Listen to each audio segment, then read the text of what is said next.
Welcome to Jacket Talk on LEBtv. Hey Jacket Nation, welcome back to Jacket Talk. I'm Levi and Scout, and we're here to give you a lowdown on how our Yellow Jackets have been tearing it up lately. Yeah, we've got a lot to cover, so let's jump right into it. First off, football. Our Jackets hit the road to Ozark last week and came back with a big win, their first in the Central Ozark Conference Eastern Division. Man, Jackson Glendinning was unstoppable. He racked up over 280 yards rushing and dropped 4 touchdowns on Ozark. And let's not forget Avery Starnes. This dude forced 2 fumbles, and we turned both into touchdowns. That's how you flip a game. And the defensive line was lights out, making things easy for the linebackers. And Kason Woods, he earned the Missouri Cooperage Player of the Game. Well deserved, man. The boys aren't done yet, though. They're headed to Springfield to face Kickapoo this Friday night for another COC showdown. You better be there cheering them on. All right, next up, volleyball. Our Lady Yellow Jackets went to Waynesville and put up a fight, bringing home a hard-earned 5-set victory.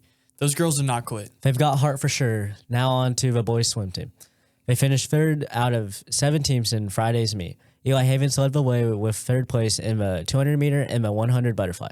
Benjamin Nelson wasn't that far behind, placing 4th in the 50 freestyle and 6th in the 100. Jackson Fisher, Brandon Johnson, and Jackson Guthrie all put in solid performances to round out the team scoring. Swim team is on the rise. Yeah, they're killing it. Now let's talk about our marching band. The Lebanon Yellow Jackets marching band competed in the Valhalla Marching Band Festival, and after a killer finals performance, they brought home 8th place. They'll be hitting the Branton Marching Invitational next.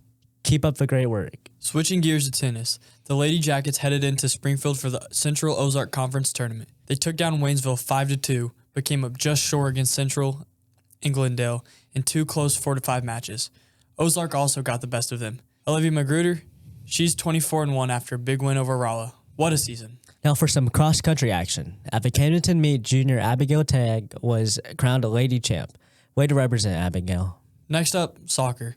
Coach Matt Jernigan and the boys dominated Parkview, winning 4-0 on their brand new field. Oh, and congrats to Coach Jernigan for hitting 200 career wins. That's huge. Speaking of huge wins, let's talk softball. The Lady Yellow Jackets crushed St. James 17-0 on senior night, with Kaylee Howerton pitching a shutout and striking out 5. She and Kendall Bybee also led the offense with 3 hits each. They've got one last home game on Monday against Glendale, so don't miss it. The Lady Jackets golf team also competed in their first Central Ozark Conference Championship. Alexis Habner earned 2nd team all-conference after working her tail off all summer. The Lady Jackets are heading to districts this Thursday, so good luck, ladies. And we can't forget about our future Jackets. Julie Barber Buckskins took down the St. James with a massive 46-0 win. Keep an eye on these kids. All right, Jacket Nation, that's our recap for the week. But before we sign off, let's send it over to Kevin Stubblefield at Buzzcuts Barbershop in downtown Lebanon. He's there with Coach Christian and seniors Avery Starnes and Abe Allen. Yeah, Kev's hanging out, munching on those tacos from Mel's on Madison. Meanwhile, me and Scout left out as usual. My name is Jaysha Connor, owner and nurse practitioner here at Ginger Wellness. I believe that sometimes healthcare does too much, and I believe that's where wellness centers can really bridge that gap and really give people some confidence in natural ways, healthier ways, to really improve quality of life and to get healthy. We want to feel better and live better lives. It's not about quantity, it's a lot about quality of your life. Ginger Wellness is where I went to get my quality of life back.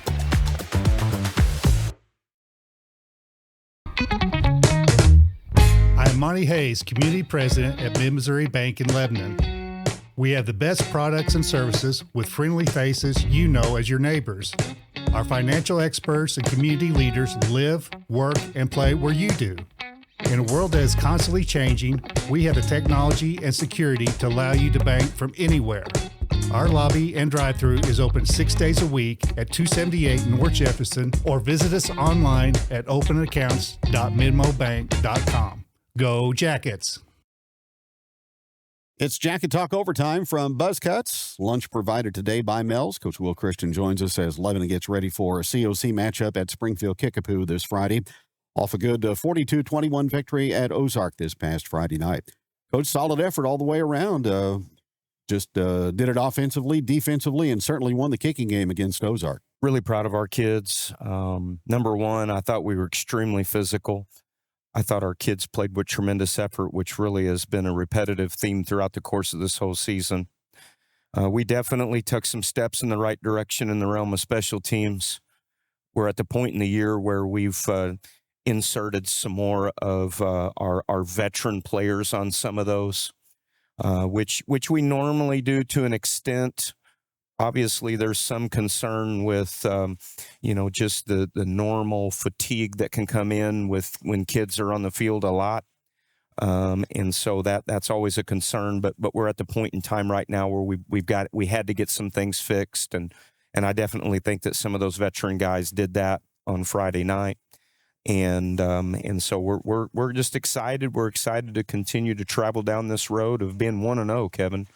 We're really dialed in and focused in on us and getting better and playing our best football when it matters the most.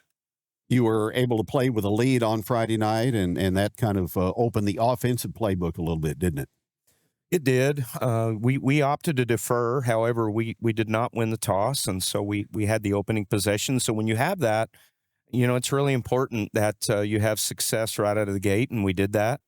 We've done that really throughout the season, even against Nixa. We had success with that opening possession. So that gives us momentum, and then you got to keep it. And honestly, Kevin, as obviously you witnessed, we kind of let it slip again in this last game with getting bit by the turnover bug just a little bit there, and then giving up a long touchdown pass, and so.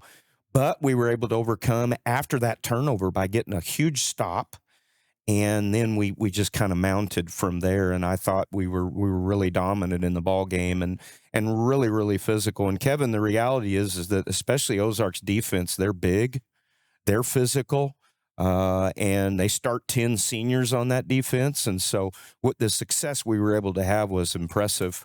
And I just was super proud of our kids. And defensively, I think we're really doing a good job right now and playing with tremendous effort. I thought Avery Starnes had just a tremendous ball game, and was just, really, really effective for us at taking away some of the things that they wanted to do on the perimeter, which was really, a big strength for them. And so very pleased with our football team, and we still got a lot of work to do, Kevin. As you know, you've been around us a long time, so I don't really have to tell you, but we still got a lot of work to do. We have not reached that phase where I feel like we're playing our best yet, but we're getting closer. And one of our slogans right now or whatever is that the locomotive's on the tracks. And so the horn is tooting, the steam is flowing, the coals are getting really hot right now, and so we just got to get that thing trucking down the tracks. Well, and you got it out of the depot after the loss to Nixa, so that had to be gratifying to see the way the team responded. No doubt, and I knew we would respond the right way. I mean, mentally it's a battle. I mean, we were, a 1-4 football team for the first time since 2005. So there's some mental stuff that you got to deal with. There's a lot of negativity you got to deal with. There's just a lot that you have to process through, but I'm really proud of the mental toughness of our team for being able to push through that, to be able to stay focused on what we're trying to accomplish together. And that showed Friday against a solid Ozark team, a 3-2 Ozark team that had won 2 in a row. It was their homecoming. We had a lot of obstacles to overcome Friday. It was a big win for our program.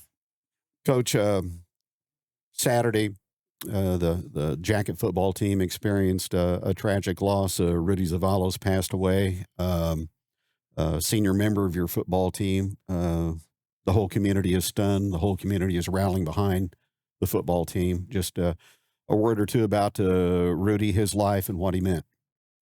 Yeah, I mean, that's the hardest thing in the world. It's hard to even wrap words around. I've struggled to have the right words really from start to finish.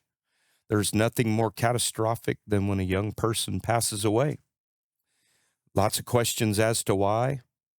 You know where my faith is, and without question, I trust in God's plan, and I know He's got a great one. It's very hard to soak up and understand. But Rudy, number one, it's been very well noted that the personality and charisma that he had.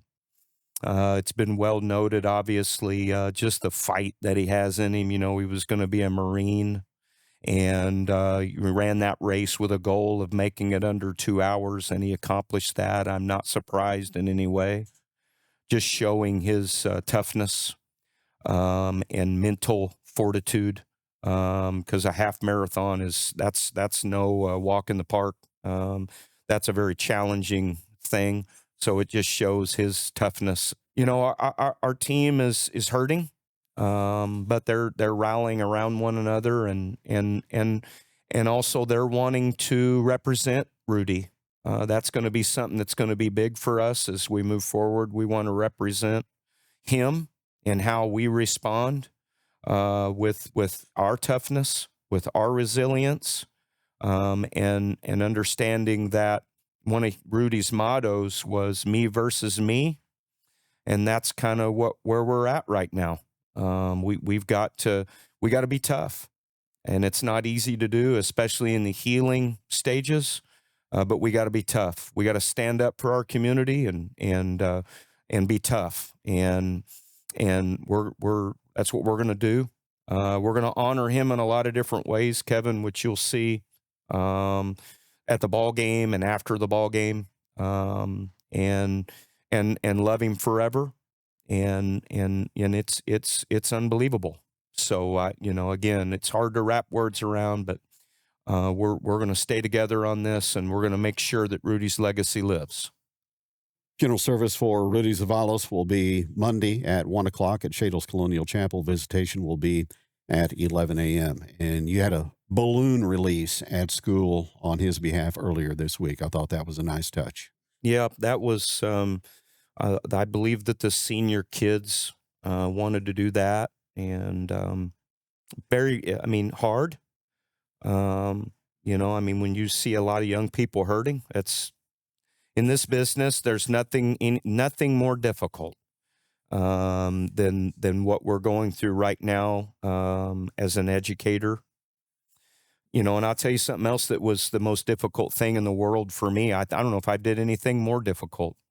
We gave his mom his white jersey at that event, and just looking in her eyes, handing her that, giving her that hug. It's a whole lot bigger than football, Kevin, and very challenging. My mama's heart in that situation. So, but what we can do for her is love her, and then what we can do for her is make sure that we represent him the right way as we move forward, and that's what we're going to do. Springfield Kickapoo at Pottinger Stadium on Friday night. Central Ozark Conference football. Chiefs are going to be a difficult opponent. They're always talented, well coached under Nate Thomas. So another formidable challenge in the league coming up this Friday night. Yeah, there is no bye games in this schedule. Kickapoo is what you said, to a T. What we got to really do is we've got to make sure that we're dialed in on us. And we got to continue to progress. We got to fix things. Constantly there's things to fix. I'm really proud of our coaching staff and kids for constantly being reflective and working on and addressing these things. And we just got to keep doing that. We got to continue for that curve to go this way. And I know it will. And despite the fact that we've had yet more adversity and we're hurting, I can promise you that we will slap the blue war paint on, and we will fight Friday night. There's no doubt about it. 3 weeks to go before district time. It's amazing, isn't it? Oh, football flies faster than anything else. It's absolutely amazing. It's a blink. That's something that every year breaks my heart because I never want to see a senior class go. But it blinks by. I tell parents, I tell kids, don't take anything for granted. That doesn't always happen, because when you're in the moment, you do take things for granted. But my goodness, it's a blink. Good job at Ozark. We'll see you at Springfield on Friday, Coach. Thank you. All right, sir. Thanks. Coach Will Christian joining us on Jacket Talk Overtime. Back in just a moment.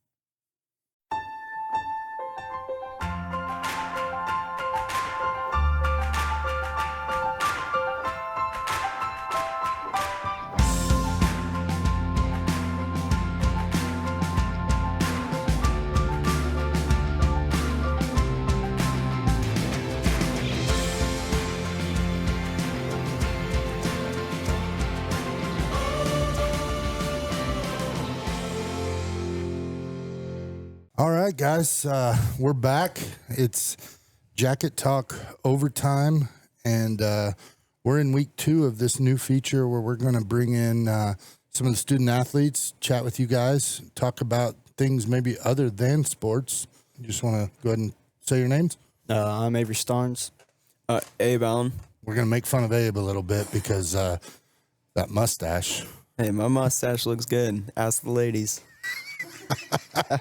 All right, fair enough. We will let us know in the comments if you think the mustache looks good. I want to dive into what you guys would say to maybe athletes out there that want to play football or haven't played football, or you guys maybe think should. Tell them something that they don't know about football and something you guys have went through, and just make your pitch to somebody who's on the fence about playing football.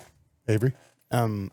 Yeah, if somebody's ever wanting to play but they don't know if they should or not, I always just tell them to come out and play. And if they don't like it, they don't like it. But most of the time they'll like it. Just being around all your buddies, and they realize that it's not just about football too. Whenever we're in the locker room, Coach C talks about life and all that. It's not just surrounded about football, and it kind of teaches you about life too. And just the being around your friends part's always fun. Abe? Like Avery said, the brotherhood of football is something you can't recreate. There's no other sport like it. You got 50 dudes that all are tackling and sweating each other. You create friendships that will last a lifetime in football, and that's really the most important thing. What, give me one key memory. Obviously, we're getting towards the end of the senior season. We all hope it doesn't end, but we know it's going to end at some point. Have you thought about that? And if you had to right now, if you had to write a story or tell one key football, friend, athletics related memory, let's hear it. Take you back to our team camp. I mean, we're spending 7 hours playing football, then we get it back into the dorms, and everybody all comes down to the basement, and we all play loud music and have a good time. Right. So just the friendships, the camaraderie, the team, that sort of thing. Avery, give us some memory. The Ozark game was one of the funnest games I've ever played, and I think I'll remember that my entire life. Just everybody was having fun, laughing, and just playing their butts off as hard as they could. Right. Made a key play in that game. There's a picture floating around of you basically removing another player's helmet with your body. So that was that's definitely my favorite hit of all time. The picture's awesome out of it. That kid's helmet's there, and his face is all pushed into his shoulder and stuff, but I did get a little scared. The refs threw that flag, and I thought I was going to get kicked out for targeting, but thank goodness the refs were good and got the right call. Yeah, Coach mentioned that. It's got to be something. Those are kind of the moments you live for. Mm-hmm. Abe, any football-specific memory or that you can remember on the football field? Last year during West Plains, I rushed for like 150 yards, and that was a moment you can't recreate with that amount of yards. Right. What was it like sitting out a few games? How was that? I know Kevin talked a little bit about it, but personally, what was that like to watch your brothers on the field and not get to be out there and participate? Oh, that was awful. I mean, watching them be out there against Willard and not being able to help at all whenever things started to go downhill was something I'd never want to go through again. But you came back. You missed, how many weeks you missed? I missed 2 weeks. You missed 2 weeks. So you came back and I know had a great game last week. Avery, you had you forced a fumble, right? And did you recover a fumble last week? No, I forced 2 fumbles. I'm sorry. From those 2 fumbles, we scored both times. Awesome. Braden Christian took it up on the kickoff, and Braden LaMontagne scored on the quarterback hit. Guys, I know it's been a tough week, and before we sat down to record, I kind of mentioned, anything you want to share about what you guys have went through the last week, or memories or anything? I know it's probably not easy to talk about it, but I know you guys you and Rudy or JR were close, right? Yeah, me and Junior were friends as soon as he came to middle school. He's one of the best people I've ever known. If you ever needed to talk to somebody, he was the person you came to. And Junior was one of the people that I always hung out with, one of the friends that would always come over and watch football or something. And me and Fidel and Junior, we'd always sit down sometimes and just talk about life. And whenever I got the news, I was reffing Mighty Might, and my dad came up to me and told me that Junior's unconscious right now and isn't responding to CPR. That's when I knew something wasn't up, but I had still had some hope that he was going to pull through. But on the way up there, we called Junior's mom and found out that he had passed away. And from then on, it's been extremely hard. I'm glad for all the friends that I have, all the people that's out there that's caring and cares for me, my friends, and Junior's family. But it's difficult knowing that you'll never see him again until you go up to heaven with him. Well, I can't imagine what you guys were going through and what continue to go through. Appreciate you sharing a little bit about it. I know it's got to be tough, but maybe you needed a little bit of an outlet, and you guys probably don't get asked what it's like to go through something like that. Abe, anything you want to share? I mean, Rudy was a great guy. I mean, he had a smile on his face every day. You go through 7 brew, you get your drink, he'd give it to you with a smile on his face. He lived every day happy, and I want to try to recreate that, just living like Rudy. Well, I know we're partway through the season. You guys have faced some adversity. Coach mentioned it, but things are looking good. What do you guys how you feeling going into the final stretch? I'm feeling pretty good. Our team's looking really good. The offense is moving the ball really well, and the defense is just flying around hitting people. Yeah, you get the defense. I think it's maybe not talked about enough, but the defense. I know Neosho, if I remember right, and these numbers may be a little bit wrong, but Neosho was scoring 45 points a game, I think. Something like that. And you guys held them to really 21. I think it ended up being 28, but there was a little bit there at the end. But you guys have constantly showed up, and I think the fans see it. I know I see it from up top and kind of see it. So it's good to see you guys kind of rally around, not giving up. Our D-line's insane. They may not be the biggest, but they're one of the hardest players I've met. Nick Allen is big. Nick Allen's huge. And then we got Mason Jones and Mason Hendricks. Mason Jones is really good at stopping the run, filling the gaps, but Mason Hendricks he's got a motor on him. He don't quit. Neither does Nick Allen. Oh yeah. I want to say shout out to my dad. He's back here cutting hair. Yeah, for cleaning somebody up. Yeah, for making me do football and making me do wrestling and all that. And my mom's I love my mom. She's always out there supporting me no matter where it's at. Yeah, it could be in Alaska and she'd be there. Both my parents would be there. I just want to say thank you to them. Gotcha. Abe? Yeah, thank you to my parents coming to every game and loving and supporting me. Love you, Mom. Love you, Dad. Awesome. Well, this has been fun, guys. See you on Friday night. Go Jackets.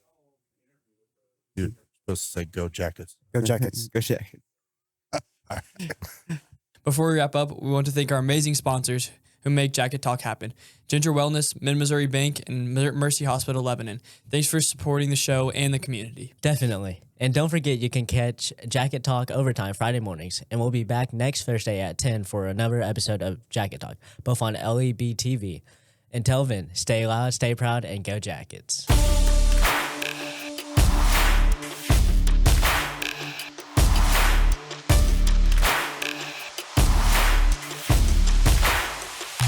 Welcome to Jacket Talk on LEBtv.